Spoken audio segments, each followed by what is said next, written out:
చింత చిగురు పచ్చడి చేస్తున్నానండి. అందుకే వేరుశనగ గుళ్ళు, పచ్చిమిరపకాయలు, అలాగే కొంచెం జీలకర్ర వేసి ఫ్రై చేసుకుంటున్నా.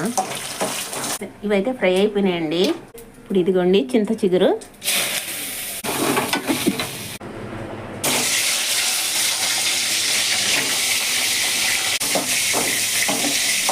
చింత చిగురు కూడా తీసేస్తారన్నమాట.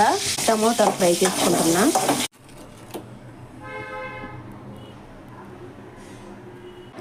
అన్నీ అయితే ఫ్రై చేసి పెట్టేసుకున్నానండి. ఇదిగోండి వెల్లుల్లి కూడా వేసాను. అలాగే ఉల్లిపాయ కూడా కట్ చేసి పెట్టుకున్నా. పచ్చి ఉల్లిపాయ వేస్తాను. యాక్చువల్లీ ఉల్లిపాయ 2 సగాలుగా కట్ చేసి పెట్టుకోవాల్సింది దంచేదానికి, కానీ ఇలా కట్ చేసాను అనమాట కలిపేద్దామని. అబ్బా ఇక్కడ చూస్తున్నారా, ఎండ చిన్న బ్రైట్గా లేదండి, బీభత్సంగా ఉందన్నమాట ఎండ. ఇక తప్పనిసరి పరిస్థితిలో రోట్లో వేసి దంచేస్తున్నా. యాక్చువల్లీ ఈ రోల్ ఉన్న ప్లేస్లో కొంచెం నీడగానే ఉంటుంది, కానీ నేను వీడియో కోసమని ఇక్కడ తీసాను. కానీ నా వల్ల కాలేదండి. మళ్ళీ కొంచెం దంచేసి ఆ రోల్ ఎక్కడ ఉండిందో ఆ ప్లేస్లోకి మార్చేసి పచ్చడి కంప్లీట్ చేశాను అన్నమాట. అంత బీభత్సంగా ఉందండి ఎండ.